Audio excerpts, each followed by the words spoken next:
So let's just do a quick recap on this here. So if we had to write OM as a column vector, what would OM be as a column vector? 3, 4. Do we write it vertically, horizontally? How do you write that? Vertically. Nice. So ON, what is ON? What kind of vector do we call those vectors that start from the origin? Position vectors. Lovely. Okay, so the next one now, NO. So if ON is 6, 8, so 6 at the top, 8 at the bottom, what would be NO? Good. So here we said it was 3, 4. This here would be 6, 8. And here would be -6, -8. So now we have to state two geometric relationships between OM and ON. What can you say about OM and ON without even doing any walk-ins as yet? Just from observation, what do you think? They're collinear because they're something multipliers, scalar multipliers. So nice, lovely. And Two times the size. 2 times the size. But they're collinear, right? Because they're scalar multiples, but we are missing one more essential, And share a point. and they share a common point. And what's that common point they share? Oh, excellent. They share that common point O. And remember how we do the comparison? We compare them based off of the formulas. Well, they are actual vectors. So for instance, OM is 3, 4. And ON is equal to 6, 8. Right? So essentially I could make ON look like what? 2 outside and then what? 3, 4, right? So I have the 3, 4 here and the 3, 4 here. So ON is twice the size of OM. Can someone tell me something that I'm missing with these here? The ON and the OM? The excellent, man. Y'all clocking in, man. Y'all ain't playing no games. So this is what we have, this here. So we stated a geometric relationship. We say one is twice the size and we say that they're collinear. How would we go about calculating ON? The magnitude of ON. Pythagoras theorem. Excellent. Pythagoras theorem. And what do you think we would get for Pythagoras theorem with these numbers? 6 and 8. 6 from there and an 8. So this 6 comes from this and this 8 comes from this. 6 squared is 36 plus 64, which gives us 100. We find the square root of that and we get what? 10. So that means our magnitude is equal to 10. Okay? So it's equal to 10. Alright. Makes sense. Y'all remember now, right? So then if we was to do these ones, same concept. AB, y'all remember the ABs, how we go about doing the ABs. So we have OA.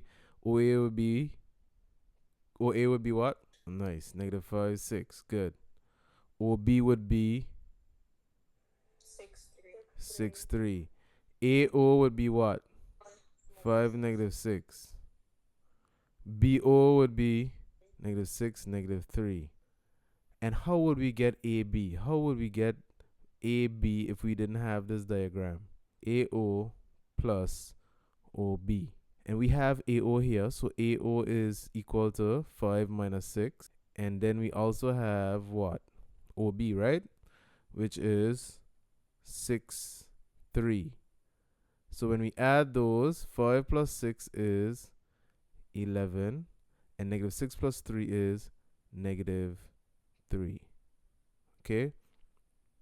So A to B, we go 1, 1, 2, 3, 4, 5, 6, 7, 8, 9, 10, 11 to the right, which gives us our positive 11. And we go down 1, 2, 3. And that's how we get the -3.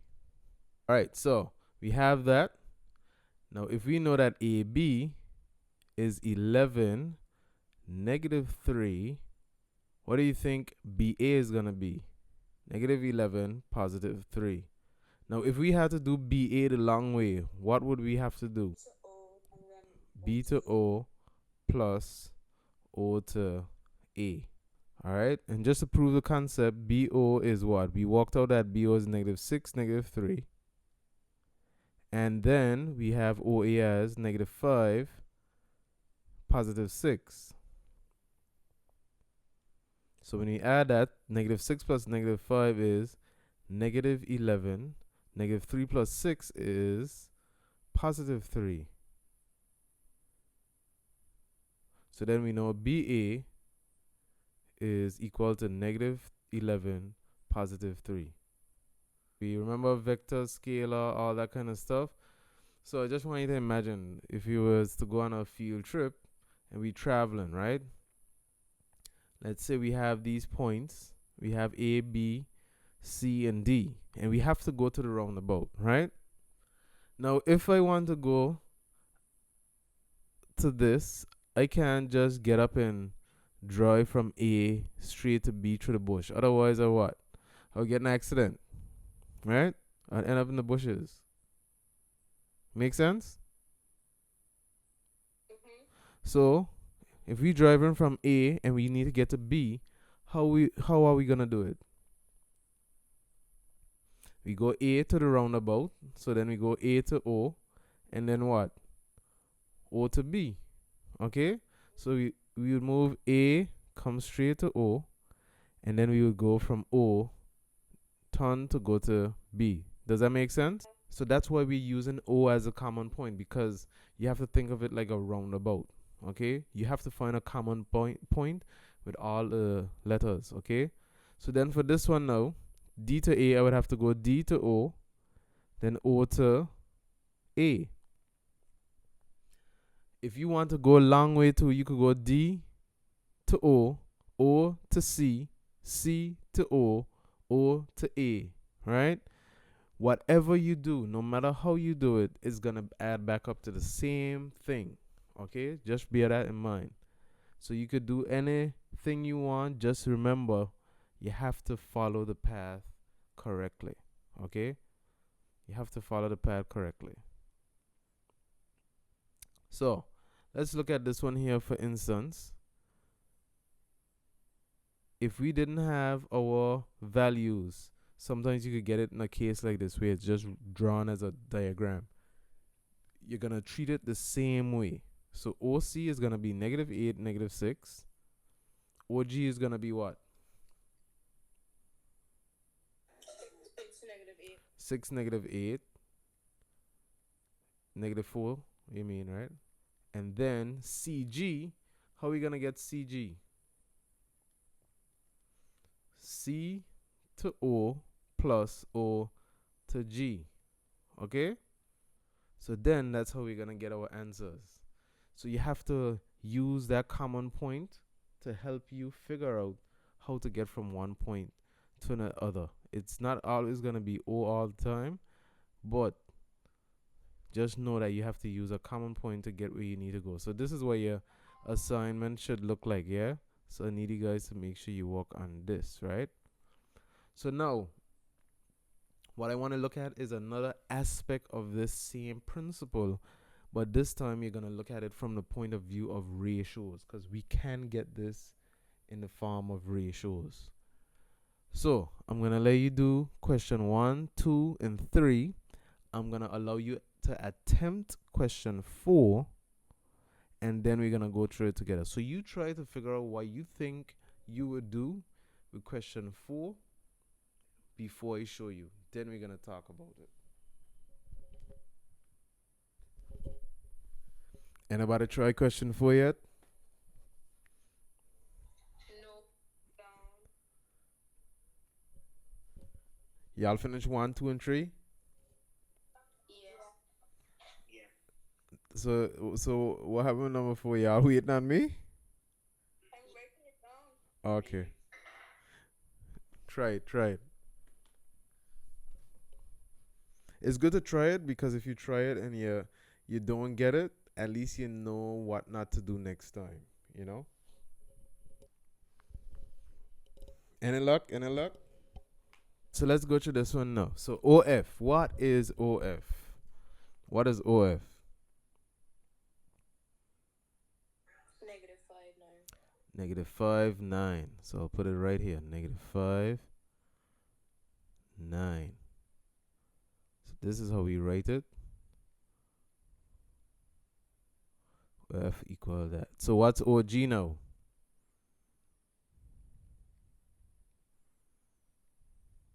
7, 3. 7, 3. Now, if we are doing FG, how are we going to work that out? F, O plus OG. F to O. So visually speaking, F to O plus O to G. So that's like our little roundabout. So the vector is OF. That's being shown here by this arrow. That is going from O to F. Here's like going O to G. But if we want to travel, we have to travel from F to O plus O to G. So then F to O is positive 5, negative 9. How did I get that? It's the opposite. It's the opposite. We use the inverse, right? Good job. So OG is 7, 3. Now, if I simplify this, I'll end up with 5 plus 7 is 12, and negative 9 plus 3 is negative 6. So negative 12, negative 6. That's FG. Okay? All right, so the next part says L is a point on FG such that FL, LG is equal to 1 to 2. So now, what we were doing earlier is one way of asking the question. They could ask you to figure out whether it's collinear, parallel, the size difference, and what's not. Now, in cases when they are not, they could ask you situations like this. So this is where it starts to look like shapes and that kind of stuff, right? So I'm supposed to have a line here connecting to show you all what it looks like visually, right? So let's check this out now. So it says L is a point on FG such that FL, LG is equal to 1 to 2. So that's a ratio. So we are saying the distance from F to L compared to the distance of L to J is a 1 to 2 relationship. Okay? So FL basically gets 1 and LG gets 2. Does that make sense? Yeah. So Yes. so if we had to reference this, right, as a ratio, this represents one portion, this represents two portions. So FL takes out 1 out of how many? Let me see if y'all could figure this out. 1 out of 3. 1 out of 3. Excellent. So how I do this, I like to think of chairs. So I put like 3 chairs. How do I know it's 3 chairs? Well, FL has 1 and LG has 2, right?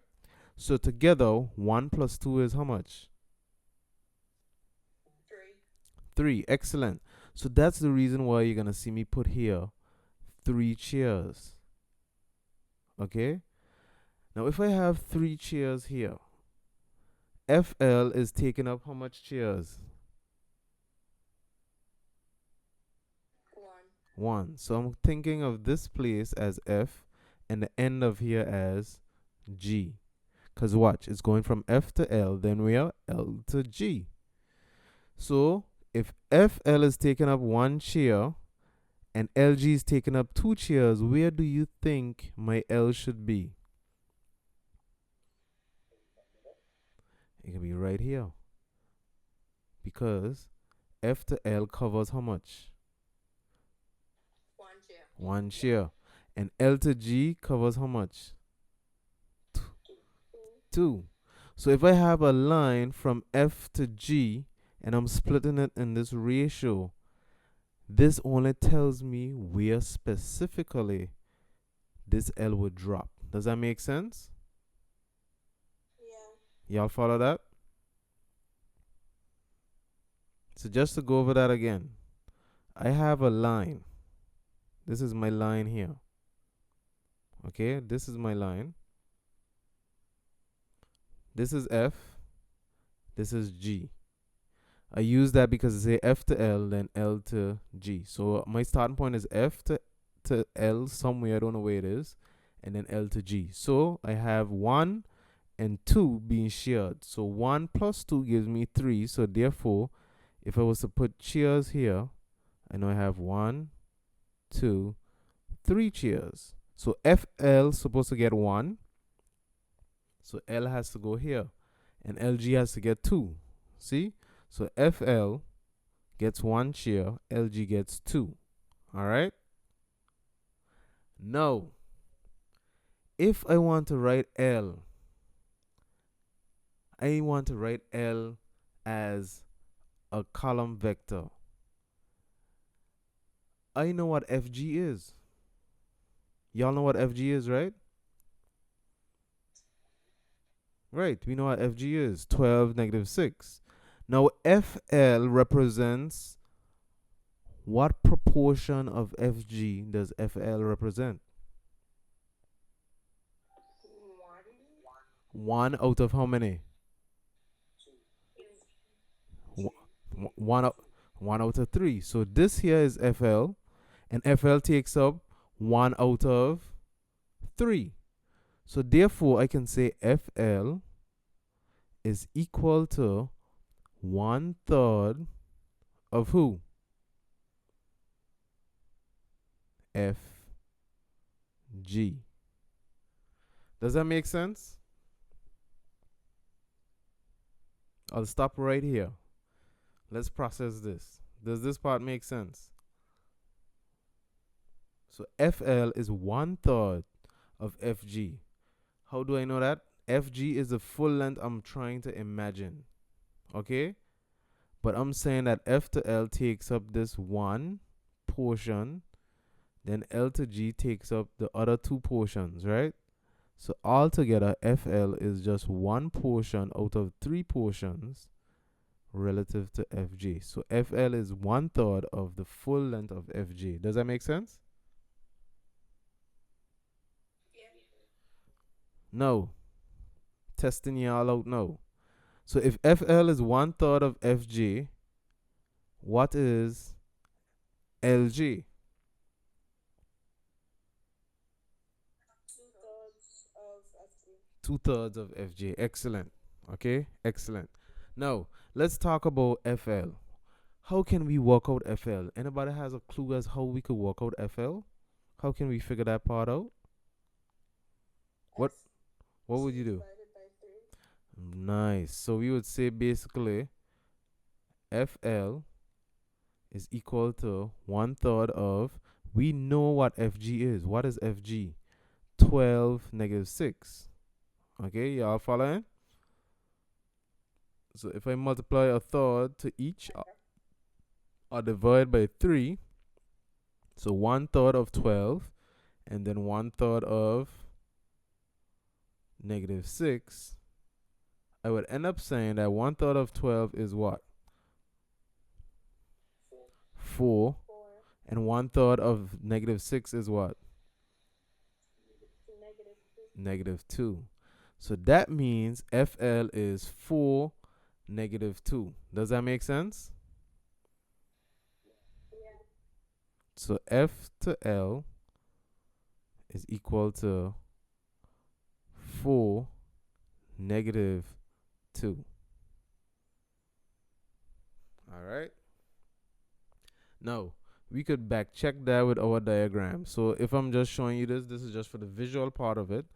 So if we was to go from F to G, remember we move left or right first. So we go 1, 2, 3, 4. So 4 to the right, which justifies my positive 4.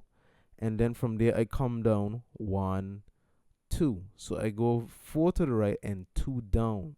So I got 4, negative 2. Does that make sense? Yeah. Good. Now, LG. We want to work out LG. Sorry about that. Let's work out LG now. So LG would be what? What is LG? 2/3 of FG. Good. LG is 2/3 of FG. So someone might be wondering, how in the world did he get 2/3 of FG? Or how did she get 2/3 of FG? Like how? Where did that come from? Comes right back from our ratio here again.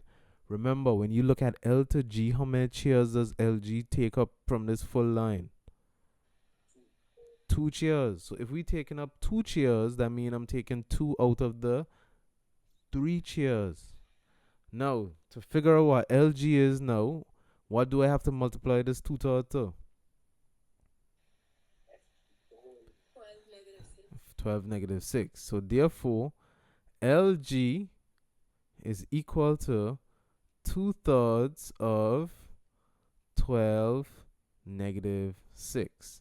So I'm going to record the 2/3 here, multiplied by the 12, and then 2/3 of negative 6. So if you want, you could do this as fractions. You could put this in your calculator, whatever the case is. So for instance, 3 into itself goes once. 3 into 12 goes 4 times, right? 3 into itself goes once. 3 into this goes negative 2 times. So we have negative 2 here. So then what we're going to end up having is 2 times 4 is 8. And we'll have 2 times negative 2, which is negative 4. Okay? So we just wrote LG as a column vector, which is 8, negative 4. So I want you guys to take this down because I'm going to clear the screen so that we can talk about the proving the vectors. Now, you know what FL is. You know what LG is. Okay? You know what they both are. You know how to work out whether they're collinear or not. So I want you to compare these two. Are these two collinear? FL and LG, are they collinear? Yes, but why? Exactly. Yes, so they're scalar multiples of each other and they share a common point, which is L. So LG is 8, negative 4. So I want y'all to take everything I did down. This is going to be very important. So take these down. Take down the question, everything. And then I'm going to let you work out 6. Okay? I'm going to let you work out 6. And then we're going to go through it together. And then I want you to try OL. How would you get OL? How can you get OL? The column vector for OL. So I want you to have a little think about that. Then we're going to talk about it. Okay?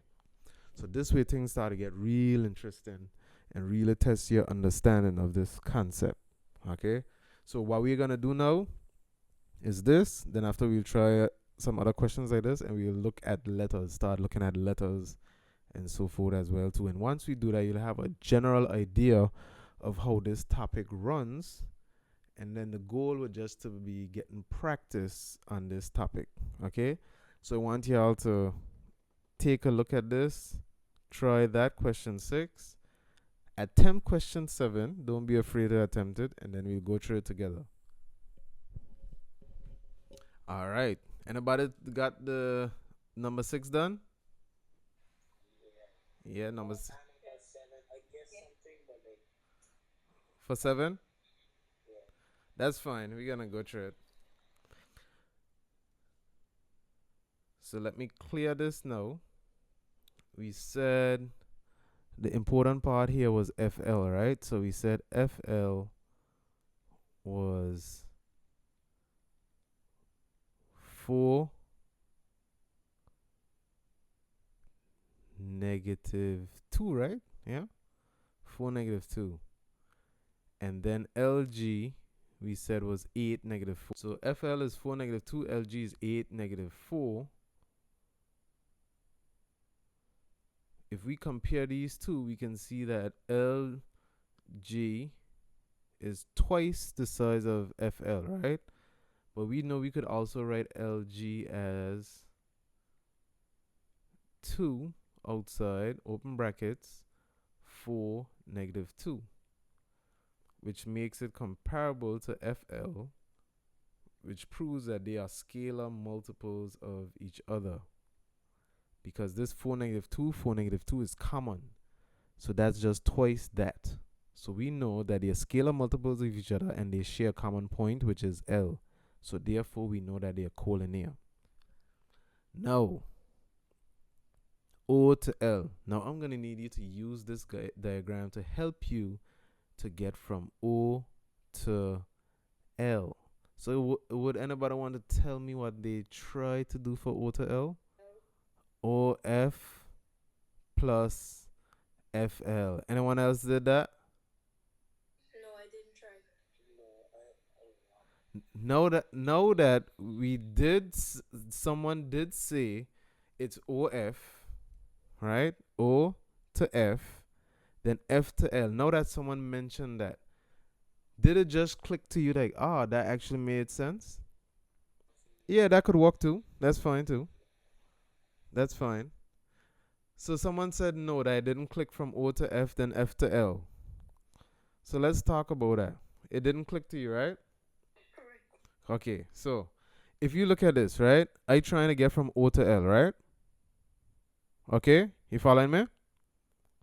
Yeah. We have 4 points, 4 main destinations. So we got O here. We have a F. We have a L. And we have a G. So let's think of these as actual locations. Okay? So let's say the F is a forest. L is long ground or something. G is George Hill. Okay? So long ground, George Hill, forest. Where in Angola got O? Let's just say O is home. O is your house, right? So you want to get from O, which is your house, to L. Okay?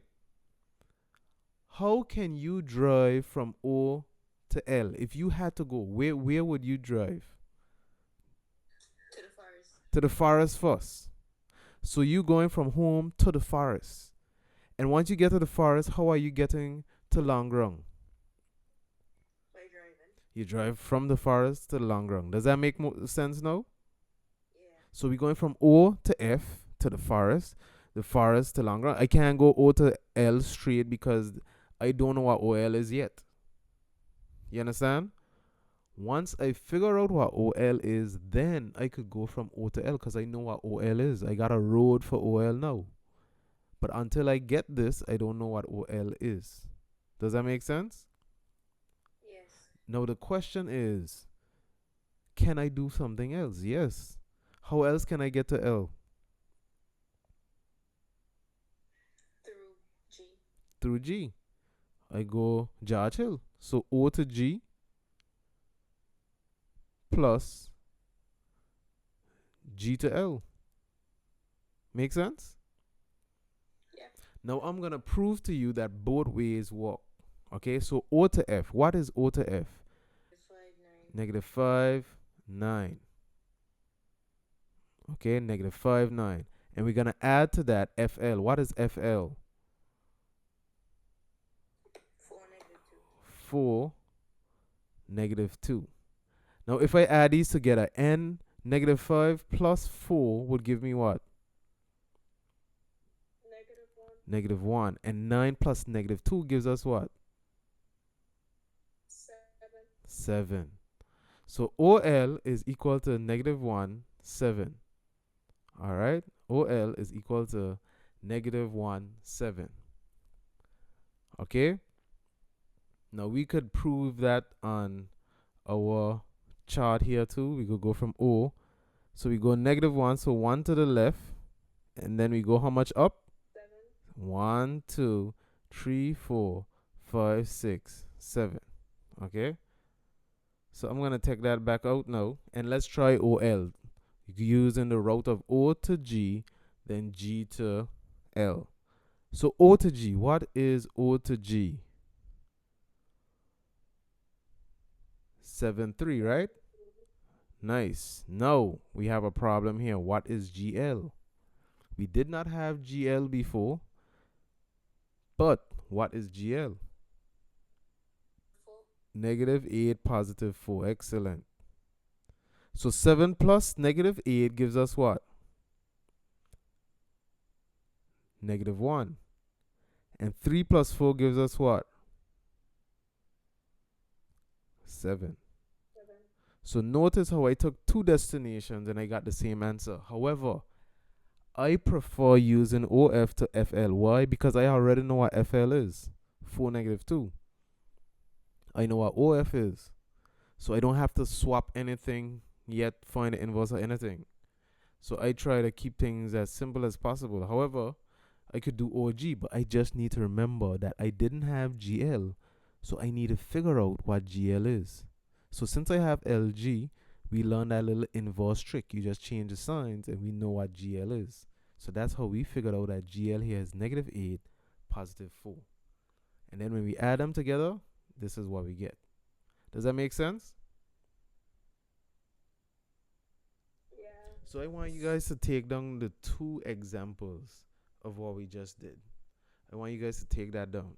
And then I'll give you a next one to try. Remember, this here had a lot of components in it, and these are like kind of replicas of what questions could be like. It's gonna examine your ability to be able to break down stuff like this. So it could come like this.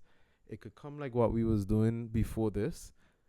It could also come with letters, but they all revolve around the same principle. You just need to understand your directions and just understand how to split it into proportions. So I want you guys to take this down and then we look at the next example. So I'll let you all try that example first and then we'll go through it together. Alright, so we have it down. Okay. So let's see what y'all gonna do with this. I'm interested to see how y'all gonna write this one.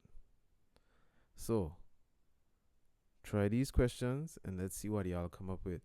I'll give y'all 20 minutes to try this.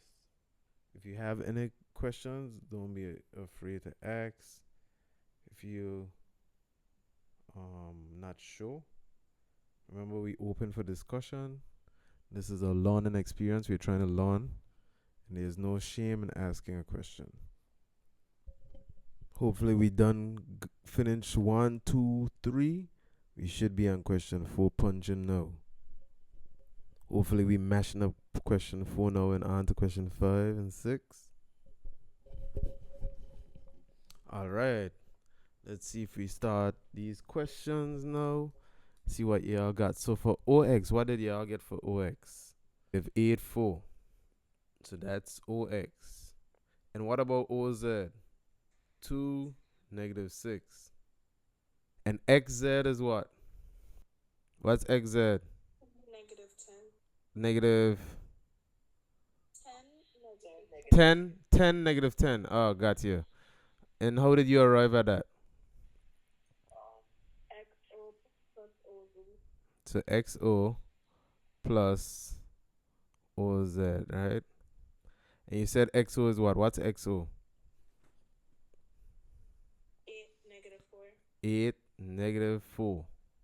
Plus OZ. What is OZ? 2, 2, negative 6. So 8 plus 2 is 10. Negative 4 plus negative 6 is negative 10. So we know X to Z is negative 10. 10, negative 10. So 10, negative 10. So Y is a point on XZ such that XY is to YZ is 3 to 2. So how did we go about doing that? What did you guys do? Divide by the... Say again? Good. Good. So, in essence, when we look at the ratio 3 to 2, I know that if we have this, we have 3 plus 2, which is like 5 chairs, right? So those of you who understand stuff visually. So this is X, this is Z. And we're trying to figure out where the Y is. So we're saying that Y is somewhere along this line. And we're going to say this line has 5 chairs. So 1, 2, 3, 4, 5. So if xy has 3 chairs, so 1, 2, 3, and yz has 2 chairs, 1, 2, that must mean that y is right here. So in essence, xy is essentially 3/5, because x to y is 3/5, so 3/5 of xz. So then we would have 3/5 of what we got for xz, which is 10, -10. And then when we work that out, so it's like 10 divided by 5 times 3. So 3/5 of 10 would give us 6. And then 3/5 of -10 would give us -6. So if you're wondering how we did that, you just go in your calculator. You could put 3/5, if you have a fractions calculator, times 10. Or you could do 10 divided by 5, which is 2. And then times it by 3, which gives us 6. And once you do the same for the bottom, you'll get that. So xy is 6, -6. All right, and if y'all got that? This part here, which part specifically? This? Okay, so what I did here, so it says here's a ratio from x to z, right? So let's say x to z is a line running here, straight here, x to z. We need to figure out where the y falls on that line. You follow that? Yeah. Okay, good. Now, the only secret that we got to help us with that is the fact that this xy had 3 and the y to z had 2. Does that make sense? Yeah. So xy, if I had to think of these as chairs, xy got 3 chairs, yz got 2 chairs, right? So altogether it's like 5 chairs. 3 plus 2 is 5. Does that make sense? Yeah. Teacher. So if I put the 5 chairs here, I'm saying, oh, x to y has 3 chairs, and y to z has how many? 2. 2. So xy represents how many chairs out of the total? 3. 3. So 3 out of 5 times xz, because the full length is xz. So xy is 3/5 of xz. Does that make sense? You follow that? Yeah. You got it. Yeah. And then I multiply that 3/5, because remember now I'm saying that xy is 3/5 of xz. I'm multiplying this 3/5 to the 10, -10. Does that make sense? Yeah. And then once I do that, that's how I'm going to get this 6 and this -6. You follow? Yes, teacher. Makes sense, right? Yeah. All right, good. So I want you to help me with y to z now. So y to z, because we need that now. So y to z, yz would be what? So this y to z, right? How many chairs you see there for y to z? Out of how much? 5. Right. So what would be the proportion of yz? 2/5. 2/5 of what? Yeah, that's it. Because it's 2 out of 5, so these 2 chairs out of the entire xz. So then now I do the same process, 2/5 of xz, which is what? What is xz? 10, -10. So then if I multiply that out now, I'm going to do the same process here. So I could do that in my calculator, find 2/5 of 10. So that's the same thing as saying 10 divided by 5, which is how much? And then 2 times 2 is 4. Good. And then here now is going to be 10 divided by, -10 divided by 5, which is -2. -2 times 2 is -4. So then I have yz, which is 4 -4. And I also have xy, sorry, which is 6 -6. Does that make sense? Yeah. Good, good. So I want y'all to take this down if you didn't have it. And then we're going to talk about question 6 and question 7.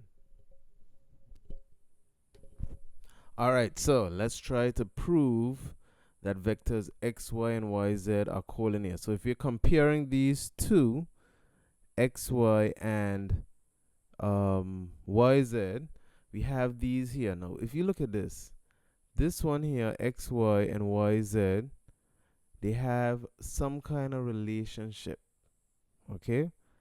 Now, how can we compare these two? Now, for instance, if I was to take the number out of this, I could say 3, and this one would be 2. Okay, now, how did I come about doing that? Because if you look at this, the number that could go into 4 as well as 6 would be what? What number could go into both 4 and 6? 2. So I could say basically here, if I was to do 2 into 4, how much times would that be?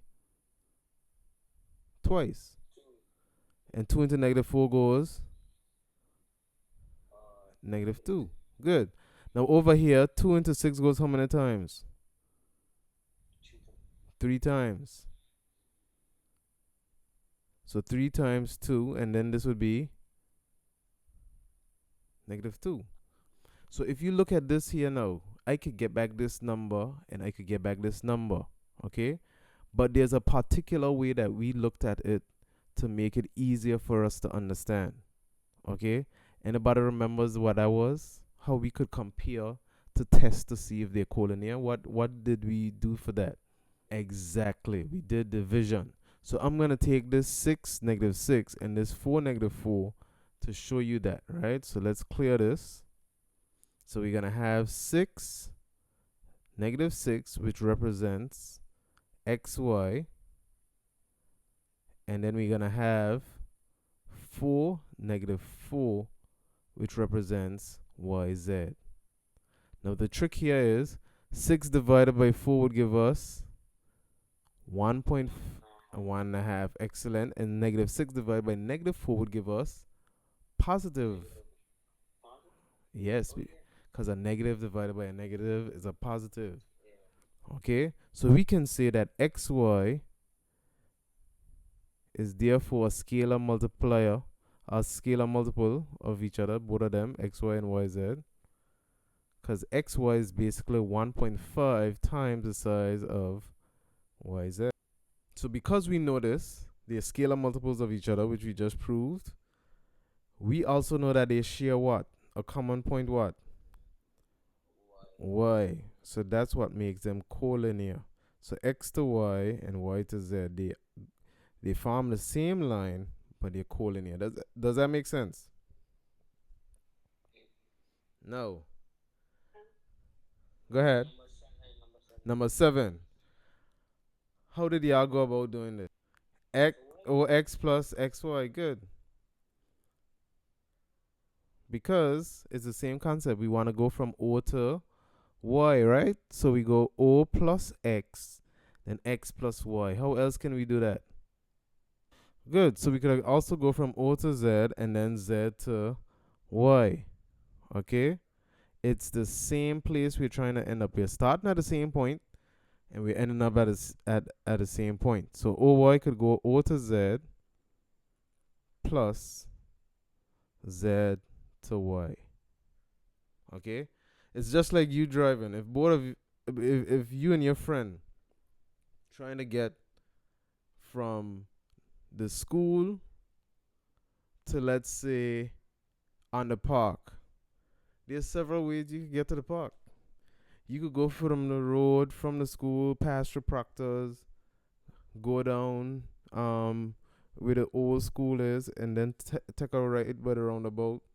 Or if you want, you could pass all the way through Carlsbad, all the way through Stony Ground School, go down the Queen Elizabeth Avenue, and then you can still end up on the park. Both of y'all left from school and ended up on the park. The difference is one might give you a little bit more walk compared to the other one, but they both will give you the same exact answer. Does that make sense? Y'all follow that? Yeah. So the OX, I'm just going to say that's going to be negative 8, 4. And I'm going to add that to XY. So what was XY? XY was 6, negative 6. So 6, negative 6. So 8 plus 6 is, negative 8 plus 6 is basically what? Negative 2. And 4 plus negative 6 is also negative 2. So O to Y, let's see if that's correct. So O to Y, we go 2 to the left, which is negative, and then we go 2 down, which is also negative. So that's negative 2 for O, Y. Does that make sense? Y'all follow that? Yeah? All right, Yeah. good. So this one here now, we want to add to that question and follow what we call a parallelogram. Okay, so we're getting into the part of parallelogram now. So it's saying W is a point, negative 6, negative 2. Determine the column vector for ZW. Okay, so we are essentially using the same information that we have here, but this time we're going from Z to W. So we have a point here. I'll give you a hint. You have to figure out what OW is. Right? Now, let me see you walk this out. ZW, then you're gonna work out XW. Okay, and then we're gonna talk about proving that it's a parallelogram. Okay? Part of proving that it's, yeah? Say again. What was the hint you gave us? I wasn't listening. The hint is if you need to figure out what ZW is, I gave you a point W, you need to figure out what OW is. So let's see what you come up with.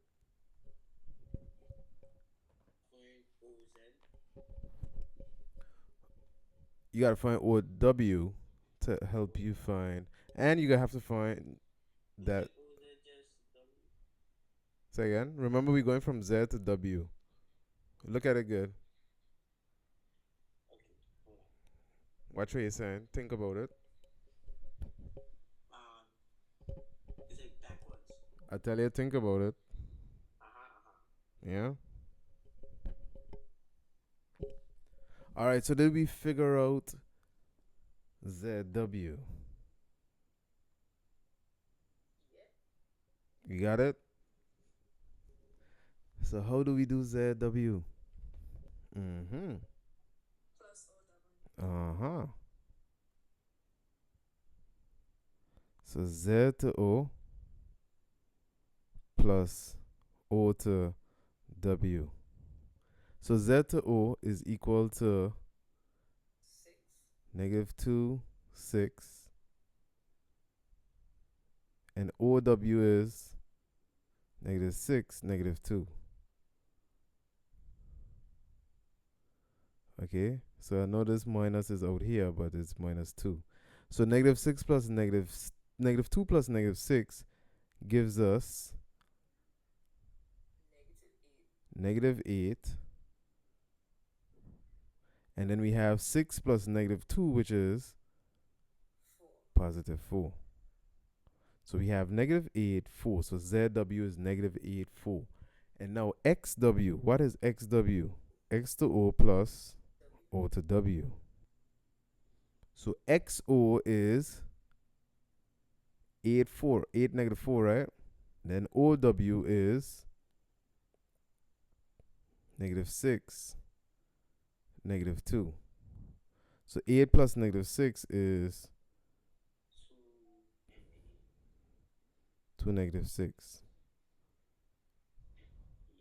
So that's what XW is, 2, negative 6. Now I'll just jump to this last question here. What is this last question asking? Magnitude. And how do we find a magnitude? Pythagoras theorem. So we basically have to use Pythagoras theorem for this, okay?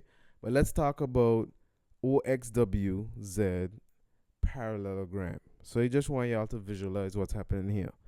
So O to X, okay? The parallelogram is O to X, then X to W, W to Z, right? So O to X, X has to go to who? W, and then W goes to who? Z. Do you see a W here? No. But where you think W is gonna go? Let's not make it too deep. Where W goes? Where the point W goes? Negative 2. -6, -2. Okay. So if you're looking at that now, -6 to -2, this is what we're gonna have because -6, 2 right here. Yeah. Y'all see that? This parallelogram is OX, XW, WZ. Now my question is, what makes a parallelogram a parallelogram? The parallel lines, the groups of parallel lines. So what are the groups of parallel lines in terms of vectors that we're looking at here? Good. Okay, so this here is one. This here is the next one. Y'all follow me? So O to X, okay, is 1. All right, so if they're parallel, OX should be equal to ZW, right? Y'all following me? Because parallelograms always going to have the opposite lines being parallel to each other. So ZW should be parallel to OX. No, O to Z should be parallel to who? X to W. X to W. So O to Z must be equal to X to W. Now, if we ever get asked a question to prove that something is parallel, this is what we need to prove, that the opposite lines are the same vector. So in essence, if I tell you OXWZ is parallel, you need to say, oh, so I need to figure out that OX, I draw it, sketch it out, see what it looks like. OX, notice I'm looking at the direction too, huh? So O to X goes this way, right? Look at my corresponding Z. My Z goes from here to here. So Z to W, then O to X would be the corresponding. Yeah, essentially. Okay. So that's what you're going to do. So you're basically going to label it in this order, and then you're going to pick your opposite lines. You could also say X to O is the same as what? W to Z. Right. So I could do it that way as well too. The whole point is I have to make sure that they're going in the same direction, but I need to prove that they're gonna never touch. How are they parallel? They should be scalar multiples of each other, but if they are parallel, they should be exactly the same because they're gonna be the same length for a parallelogram. Okay? If they're parallel, they could be double the size, triple the size, half the size, whatever. But when it comes to parallelogram, these two supposed to give me the same vector. And how do I know they are parallel? What makes them parallel? Exactly. They are scalar multiples of each other and do not share a common point. So, I kind of helped you out with this question already. Okay?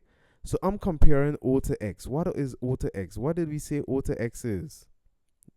We would have Wait, no. -8, 4. Excellent. -8, 4. So now for me to prove that this is parallel to Z, to this, I need to figure out what ZW is. Luckily, we did that already, right? What's ZW? 4. So -8, 4. Now, if I did not make you calculate this from before, that is what you have to calculate in order to prove that they are parallel. Does that make sense? So Z to W and O to X, look how they are the same thing. So if I want to get from O to X, that's 1, 2, 3, 4, 5, 6, 7, 8. 8 to the left, that's why we have -8. Okay? Then we go up 1, 2, 3, 4. So -8, 4 is how we get OX. And then ZY now, same thing. 1, 2, 3, 4, 5, 6, 7, 8. Then we go up how much? 1, 2, 3, 4. So that's how we get negative 8, 4. So we know that two of these are the same. Does that make sense? So because two of these are the same and equal, that confirms that this portion is parallel. So let's see if the other two are gonna match up as well. The other two have to match up. What does OZ give us? What is OZ as a vector? 2, negative 6. Good. So 2, negative 6. Now, if we did not know what XW is, what do we have to do to find out XW? We work it out, right? Which is X to O plus O to W. And what is XW? 2, negative 6. So because these opposite lines are parallel, we know that they are parallelograms. We know that this here is a parallelogram. Okay? So since OX is equal to ZW and OZ is equal to XW, we know that they are parallelograms. And if you did it the other way, so XO has to be the same as WZ and ZO is the same as WX, you know that they are parallel. Okay? So since OX is equal to ZW and OZ is equal to XW, we know OXWZ is a parallelogram. Run out of space. So I want you guys to take this down. Take that down. And then you got that. Yeah. So this is something for y'all to review. So I'll give you all this. You see what the next question is, and y'all would see if you could try that. And then y'all basically review what we did and go over that paper that we sent. The next thing we're going to look at is the letters. The letters is a very important part, and it's a little tricky because it's kind of like algebra, but with practice, you just want to grasp the concept enough to be able to answer parts of the question. If you could answer all of the question, fantastic. But we want to have a working knowledge that we could get through this section. Sometimes these questions for this one come so easy, but people was scared of the topic and just never remembered it. But you just got to practice it. Once you practice it and you get good at it and get a rough understanding of it, you will be able to answer something in it.